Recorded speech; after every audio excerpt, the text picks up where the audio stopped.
ఈసారి ఎన్నికల్లో పవన్ పిఠాపురం నుంచి పోటీ చేస్తున్నారని ప్రకటించగానే రాష్ట్రం దృష్టి అంతా అటువైపే మళ్లింది. గత ఎన్నికల్లో 2 చోట్ల ఓడిపోయిన పవన్ ఈసారి పిఠాపురంలో ఏం చేయబోతున్నారనే ఉత్కంఠ రాష్ట్రంలోని సగటు ఓటర్లలో నెలకొంది. అయితే ఈ ఉత్కంఠను, అనుమానాల్ని పటాపంచలు చేస్తూ పవన్ తన గెలుపును నెల రోజుల ముందే ఖాయం చేసుకున్నారు. ఇప్పటిదాకా ఎన్నో సర్వేలు వచ్చినా ఏది పవన్ పిఠాపురంలో గెలవట్లేదని చెప్పలేని పరిస్థితి. అయితే దీని వెనుక జరిగిన కసరత్తేంటో ఒకసారి చూద్దాం.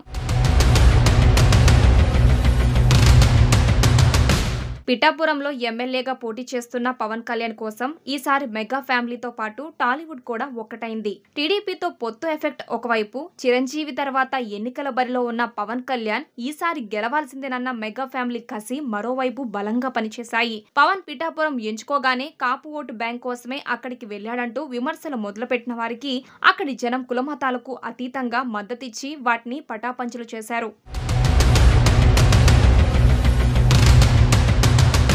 తమ్ముడు పవన్ కోసం పిఠాపురంలో అందరికన్నా ముందే పాగా వేసిన అన్న నాగబాబు నెల రోజులుగా అక్కడే ఉండి అన్ని తానే వ్యవహరించారు. పిఠాపురంలో ఆరంభంలో ప్రచారం చేసి ఆ తర్వాత రాష్ట్రమంతా తిరగాల్సిన పరిస్థితుల్లో పవన్ కు ఆ వెసులుబాటు ఆయన లేని లోటును తీర్చేలా నాగబాబు ప్రణాళికలు రచించారు.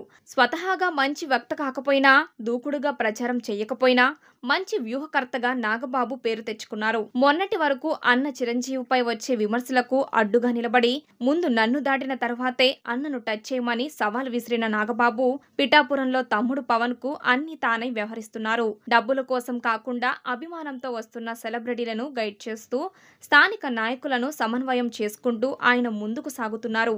దీంతో ప్రత్యర్థి తనను లైట్ తీసుకున్న పార్టీలకు తన వెయిట్ ఏంటో చూపిస్తున్నారు నాగబాబు. అంతేకాదు, అవకాశం వచ్చిన ప్రతిసారి వైసీపీ ప్రభుత్వ వైఫల్యాలను ఆయన ఎండగడుతున్నారు. ప్రజలను చూసి ప్రభుత్వం భయపడాలి కానీ ప్రభుత్వాన్ని చూసి ప్రజలు భయపడకూడదు అనే ఒక మాట ఉంటుంది. కానీ మన దురదృష్టం ఏంటంటే ప్రభుత్వాన్ని చూసి కామన్ మెన్ భయపడుతున్నారు. కామన్ మెన్ జోలికి వెళ్ళినటువంటి ఏ ప్రభుత్వాన్ని కూడా ప్రజలు క్షమించరు. మేబీ ఇప్పుడు వాళ్ళు మాట్లాడలేకపోవచ్చు, కానీ సామాన్య ప్రజలు ప్రభుత్వాన్ని డైరెక్ట్గా విమర్శించలేకపోయినా ఎలక్షన్స్లో ఈవీఎం మిషన్ల మీద ఈ ప్రభుత్వం యొక్క వ్యతిరేకతని, ప్రభుత్వం మీద వాళ్ళకున్న అసహ్యాన్ని అక్కడ చూపిస్తారు. ఆ పరిస్థితి వైసీపీకి త్వరలోనే దాపురించబోతుంది. My dear voters, beware of YCP government. చాలా చోట్ల చెప్తాం బీవేర్ ఆఫ్ ర్యాబిట్ డాగ్స్ అని. పిచ్చి కుక్కలకు దూరంగా ఉండండి అని చెప్తారు, లేకపోతే ఇక్కడ కుక్కలున్నాయి జాగ్రత్త అని చెప్తారు. నౌ ఐఎమ్ టెలింగ్, వైసీపీ ప్రభుత్వం ఎలక్షన్స్లో పాల్గొంటుంది. Beware of YCP. దీంతో నాగబాబు వ్యూహాల్లో భాగంగా మెగా ఫ్యామిలీ హీరోలతో పాటు ఒకప్పుడు జబర్దస్త్తో తనతో పాటు పనిచేసిన ఆర్టిస్టులంతా స్వచ్ఛందంగా తరలివచ్చారు. వీరంతా ఇంటింటికి తిరిగి అచ్చమైన లోకల్ భాషలో వారికి పవన్ రాకతో జరిగే మేలేంటో వివరించారు. ప్రత్యర్థి గురించి ఏమాత్రం విమర్శలు గుప్పించకుండానే పవన్ గెలుపుతో పిఠాపురానికి జరిగే మేలును జనానికి వివరించేందుకే ఎక్కువగా ప్రాధాన్యత ఇచ్చారు. చివరిగా అన్న చిరంజీవి కూడా స్వయంగా రాలేకపోయినా వీడియో ద్వారా తన తమ్ముణ్ణి గెలిపించాల్సిన అవసరాన్ని జనానికి చెప్పేశారు. దీని ఫలితం ఈసారి మెజారిటీపై కనిపించబోతుంది. కొణిదెల పవన్ కళ్యాణ్ అమ్మ కడుపున ఆఖరివాడిగా పుట్టిన, అందరికీ మంచి చేయాలి, మేలు జరగాలి అనే విషయంలో ముందువాడుగా ఉంటాడు. తన గురించి కంటే జనం గురించి ఎక్కువగా ఆలోచించే మనస్తత్వం నా తమ్ముడు కళ్యాణ్ బాబుది.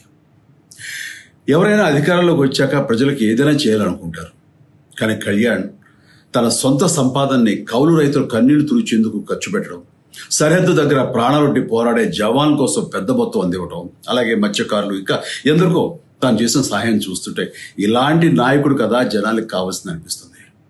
ఒక రకంగా చెప్పాలంటే సినిమాలోకి తను బలవంతంగా వచ్చాడు, రాజకీయాల్లో మాత్రం ఇష్టంతోనే వచ్చాడు. ఏ తల్లికైనా తన కొడుకు కష్టపడుతుంటే గుండె తరుక్కుపోతుంది. అలాగే ఏ అన్నకైనా తన తమ్ముడు అనవసరంగా మాటలు పడుతుంటే బాధేస్తుంది. అలా బాధపడుతున్న నా తల్లికి ఈ అన్నయ్యగా ఒక మాట చెప్పాను, నీ కొడుకు ఎంతో మంది తల్లుల కోసం, వాళ్ళ బిడ్డల భవిష్యత్తు కోసం చేసే యుద్ధం అమ్మా ఇది. మన బాధ కంటే అది ఎంతో గొప్పది అన్నాను. అన్యాయాన్ని ఎదిరించకుండా మౌనంగా ఉండే మంచివాళ్ల వల్లనే ప్రజాస్వామ్యం మరింత నష్టం అని నమ్మి జనం కోసం జన సైనికుడయ్యాడు. తాను బలంగా నమ్మిన సిద్ధాంతం కోసం తన జీవితం రాజకీయాల్లోకి అంకితం చేసిన శక్తిశాలి పవన్ కళ్యాణ్.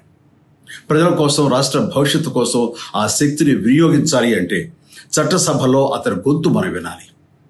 జనమే జయమును నమ్మే జనసేనాని ఏమి చేయగలడో చూడాలంటే మీరు పిఠాపురం ప్రజలు కళ్యాణ్ని గెలిపించాలి.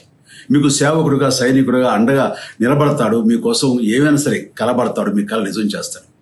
పిఠాపురం వాస్తవ్యులకు మీ చిరంజీవి విన్నపం, గాజు గ్లాసు గుర్తుకి మీ ఓటు వేసి పవన్ కళ్యాణ్ని గెలిపించండి. ఇది ప్రచారానికి వచ్చాను, నిన్న వచ్చామండి. డోర్ టు డోర్ ప్రచారం చేయడం జరిగింది నిన్న కొడవలి గ్రామంలోని. మంచి రెస్పాన్స్ వచ్చింది. ఉన్న జనాలందరూ కూడా ఇదే విధంగా ఈ రాష్ట్రం మొత్తం కూడా, ఆంధ్ర రాష్ట్రం మొత్తం కూడా ఈ కూటమికి సపోర్ట్ చేసి మంచి విజయంతో గెలిపించాలని మనస్ఫూర్తిగా కోరుకుంటున్నాము. అండ్ ఎస్పెషల్లీ ఇక్కడ పిఠాపురం అండ్ పవన్ కళ్యాణ్ గారి నియోజకవర్గము, తర్వాత మన ఉదయ్ గారి వాళ్ళిద్దరికి ప్రచారం చేయడానికి ఇద్దరం తిరుగుతున్నమాట లాస్ట్ 2 days నుంచి. ఇక్కడ మళ్ళీ రావడం కూడా జరిగింది. ఆల్రెడీ విజయం ఖాయమైనట్టేనండి. పిఠాపురం గ్రామ ప్రజలందరూ, పిఠాపురం చుట్టుపక్కల గ్రామాలందరూ చెప్తున్నారు. పిఠాపురం పట్టణం కూడా పట్టణం యొక్క ప్రజలు కూడా చెప్తున్నారు. సో ఇప్పుడు మెజారిటీ నుంచి లెక్క పెడుతున్నారండి. ఇప్పుడు మెజారిటీ ఎంత వస్తుందనే స్టేట్ మొత్తం డిస్కస్ చేస్తున్నారు. సో ఆల్మోస్ట్ 1 lakh ప్లస్ వస్తుందని చెప్పి చాలా మంది చెప్తున్నారు. సో మేము కూడా ఆశిస్తున్నాం. మొత్తంగా చూస్తే పిఠాపురంలో పవన్ గెలుపు గురించి జనం చర్చించుకోవాల్సిన అవసరం లేకుండా మెజారిటీ పైనే చర్చించుకునేలా చేయడంలో జనసేన సక్సెస్ అయింది. విమర్శలు ప్రతి విమర్శలతో సాగిపోతున్న ఎన్నికల్లో పవన్ గెలుపు అవసరాన్ని జనంలోకి తీసుకెళ్లడంలోనూ జనసేన నేతలు విజయం సాధించారు. ముద్రగడ వంటి వారు మధ్యలో పవన్ పై విమర్శలు చేసినా ఎక్కడా సంయమనం కోల్పోకుండా వ్యవహరించడం ద్వారా పరిణితి చాటుకున్నారు. ఇవన్నీ ఇప్పుడు పవన్ పిఠాపురం గురించి ఎలాంటి బెంగా లేకుండా రాష్ట్ర వ్యాప్తంగా స్వేచ్ఛగా తిరిగేలా చేస్తున్నాయి.